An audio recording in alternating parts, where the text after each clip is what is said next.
have so many feelings about this show, and it was definitely the thing I needed, especially after having watched a lot of seriously dark K-dramas. So as we know, I've been using this time working from home and just being home because, we have a global pandemic to catch up on a lot of television that I haven't watched. And most of the television I've been watching, not even gonna lie, is Korean dramas.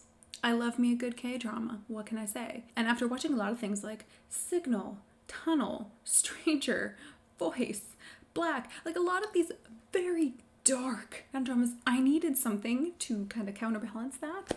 And I decided to watch a K-drama that's actually, it was produced by Netflix. It's not just like they're streaming it. I think they funded the whole thing. And it is called My Holo Love. I do believe the actual Korean title, I think it's Na Holo Gude, means I holo you, but that probably wouldn't make sense to an English audience because we're dumb, so My Holo Love. I really wanted to watch this because the main actor, Yoon Hyun Min, God, I hope I'm not fucking that up. I had seen in Tunnel, and I really liked him. He kind of, for me, his character had basically the best arc of the whole thing, and he just like slayed me emotionally. And when I saw that he was gonna be playing 2 roles in this, and it had apparently gotten really good reviews when it came out. It's a limited series, so it's not Netflix being like, we're gonna bait you for a 2nd season. I'm like, good, don't, because that's not how this works. I wanted to watch it. He is fabulous. I love him. I love the 2 characters he plays.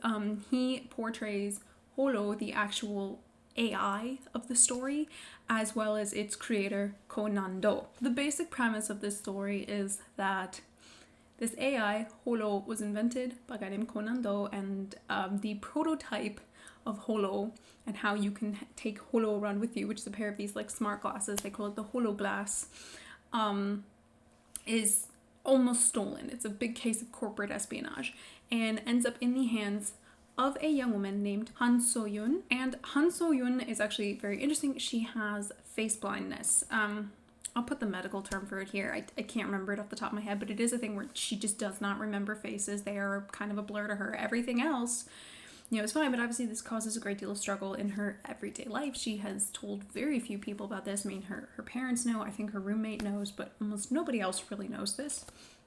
And she talks about how, as a kid, she told her best friend and told this guy that she liked, and they ended up started, playing kind of cruel tricks on her to be like, does she really have face blindness? Switching clothes, because she can't tell by the face. She's going by what you wear, these things that clue her in. Now, I have not seen this used in a K-drama before. I don't think. I can't remember. I actually thought it was done pretty well, and that they explained that, face blindness, it is something that can either kind of happen from birth, or it can often be psychological, can be a result of trauma. This is a K-drama. Of course it's a result of trauma. And of course, look, we're in K-drama land, and we're in a romance K-drama land, which means there are tragic backstories. Everybody is somehow connected, whether or not they should be. Look, and there's melodrama, like we're here for it. But what are we really here for? We're here for the characters, and we're here for the angst. If you're gonna do a romance like this, where literally a human falls in love with an AI, and the AI looks exactly like the guy he was created by, like he's modeled after him, the guy who created him is sort of running like a beta test and like trying to get him back, but at the same time not, and they're both falling for her at the same time. Do you know how much angst is gonna come up? So much angst. So much, and it's good angst. Now, I was worried I would have to spend like this whole drama screaming in frustration for when both Nando and Holo were going to tell So-yoon the truth and just be like, you've met us both. I at one point pretended to be Holo because I was gonna take him away from you, but then I couldn't bear to do it because lol, feelings. Nando actually starts out the series as one of those like love is the greatest lie of humanity kind of people, and I'm like, lol, that's not gonna last. It's not gonna last at all. And it is one of those things where I was like, how long am I gonna have to sit here and wait before she's told this? Before this great deception is kind of taken away, and then what's the result of that going to be? I was worried because like the whole communication issues thing is something that comes up not even just in K-dramas, but in a lot of like romantic comedies, like miscommunication. And it's one of those things where I go, if we just communicated, so many problems would disappear. But no, it was done pretty well. So like overall, yes, it's a fluffy story. There is a big corporate espionage undercurrent that's, adds a lot of tension and the action and the drama. But there were some things I actually thought this drama did really well that I kind of wasn't expecting. And it actually has to do with Holo. As an AI, I mean, we've dealt with AI characters in science fiction before, and this is not hard science fiction. Like, we aren't going to be delving into this like it's a hardcore serious science fiction. But they do some interesting things with Holo, and kind of the big thing is the use of dead and empty space. Because Holo really only appears if you're wearing the Holo glasses, you kind of feel his absence when you're not wearing them. It's like, oh, yeah, awkward. Like, he should be standing there. This feels almost weird. And not only that, the choice to show, like, where does Holo go when you don't wear the glasses? Yes, it's a computer. It's lines of code. It is an AI, but this artificial intelligence is shown to be extremely sophisticated. I mean, Holo learns, and I'm referring to him as a he because that variation of Holo that, we deal with the whole show becomes his own entity. He is a he. And there is this amazing humanity to the character, and showing things like the empty space he's in when he's not sort of being activated by the user. It's like, oh, that's one of those things I didn't think I'd get to see, but it's a nice little nuance. It's something where I went, that's almost unique. That is not something I thought I would get in this show. It adds a little, like I said, nuance, a little dimension to the show. It adds enough that I'm like, somebody thought about that. I like that. And again, also just the use of like dead space when he's not there. This sort of emptiness. Like, I leave space here because I know I'm going to put a graphic here. It'd be like something or somebody should be there. You'd feel that. You feel that in the show. I do just gotta give a shout out to my boy Yoon Hyun Min. He does play both Holo and Nando, and they are very different characters. He plays them extremely well. It's really fun to watch him play both, and sometimes, they interact with each other. It's nice seeing that on screen and really showing, like, no, yeah, he's pretty good. I also, honestly, Nando I love that character. I love how he portrays him.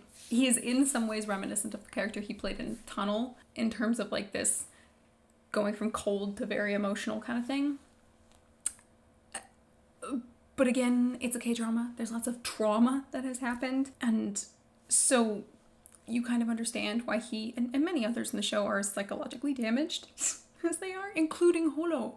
Holo in his own way is also psychologically damaged.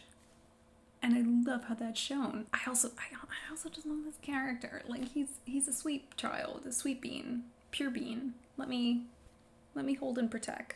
Honestly, let me do that for almost every character in this show.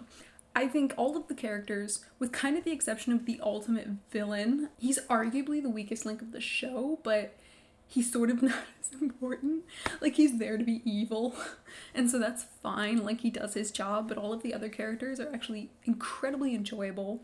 They're interesting. Like, I like hanging out with them. There's a cop, there's the cop's partner, we've got the son of the villain, we've got the sister of Nando, we have Holo, we have Soyun, we have Soyun's mom, her roommate, we have her co-workers. Like, we have all these people who frequently show up, and I enjoy all of them. I think they're all done very well. They're very entertaining, and my Holo love, because it is predominantly a romance, has a very light and breezy tone for it, and there is something refreshing about that, especially if you're like me and you went through watching Signal and you watched it twice, and so you literally sobbed your heart out for what's 16 times 2 32 episodes of television, even though you watched the same 16 twice. Like, I wept in that show. It's so good, but I needed something like my Holo love to contrast with it and give me like feelings, but also at the end be like, I feel happy now. So my Holo love is on Netflix. I would think it would be on Netflix worldwide because